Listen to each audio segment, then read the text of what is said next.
Жогорку кеңештин өзүн өзү таратуу боюнча маселеси тармактык комитетте каралат.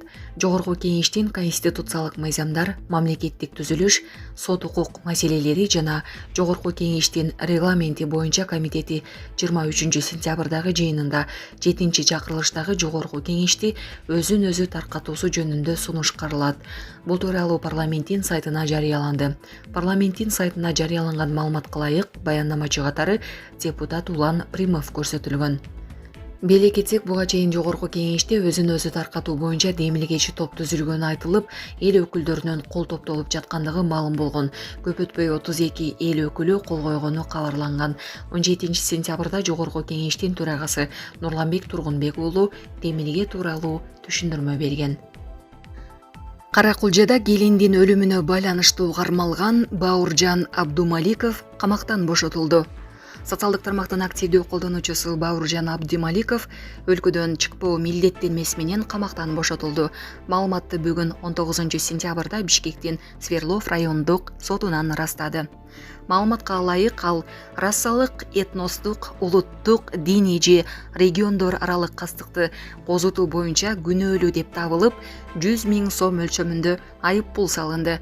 Эске салсак, Абдумаликов июнь айында кармалган. Ал Каракулжада күйөөсүнүн колунан ажал тапкан келинге карата айыптуу сөздөрүн айткан үчүн коомчулукта талкууга алынган.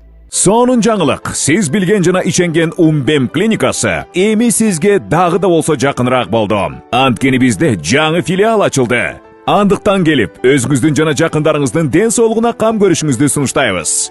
Биздин жогорку даражадагы дарыгерлер төмөндөгү адистиктер боюнча кабыл алат: стоматология, гинекология, терапия, лор, хирургия, педиатрия, урология, УЗИ жана башка адистиктер. Лабораториялык анализдин 5000ден ашуун түрү алынат.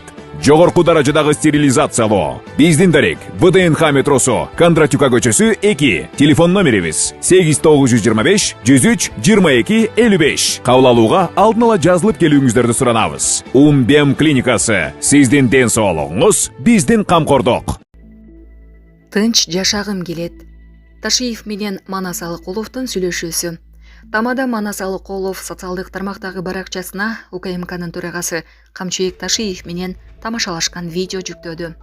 Анда Ташиев алгач Тамадага ырчы Бек Борбиевди жакшы тамашага салганын айтып, бизди да тамашалап кой дегенин угууга болот. Бирок Тамада атайын кызматтын башчысына тынч жашагым келет деп жооп берди. Тамада менен УКМКнын жетекчиси Бишкек шаарында жаңы ден соолукту чыңдоо комплекси жана Сейил бактын ачылышына катышышкан. Буга чейин социалдык тармактарда Алыкуловдун тойканалардын биринде Бек Борбиевди тамашага салганы тартылган видео тараган болчу. Трамп америкалык аскерлерди Афганистанга кайра киргизүүнү пландап жатканын айтты. Америка Кошмо Штаттары Афганистандагы Баграм авиабазасын кайтарып алуу аракетин көрөрүн АКШнын президенти Дональд Трамп билдирди. Биз дүйнөдөгү эң чоң Баграм авиабазасын сактап калабыз. Биз аны жөн гана берип койгонбуз. Баса аны кайтарып алууга аракет кылып жатабыз. Бул бир аз сенсация болушу мүмкүн, деди Трамп 18 сентябрда Лондондо Улуу Британиянын премьер-министри Кир Стармер менен биргелешкен маалымат жыйынында.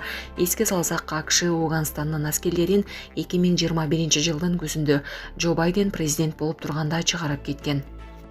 Швеция 35 өзбек мигрантын депортациялады. Швеция Өзбекстандык 30 эркек, 5 аял мигрантты атайын рейс менен Ташкентке жеткиргени кабарланды.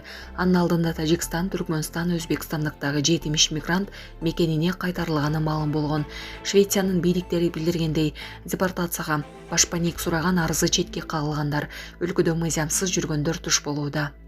Францияда жашаган укук коргоочу Надежда Атаева Швециядан чыгарылгандардын көбү иммиграциялык мыйзамдарды бузгандар болгону менен арасында документи барлар, айрыкча Өзбекстанга кайтып барса саясий, диний көз караш үчүн куугунтукка кабылышы мүмкүн адамдар бар экенине тынчсыздануусун билдирди.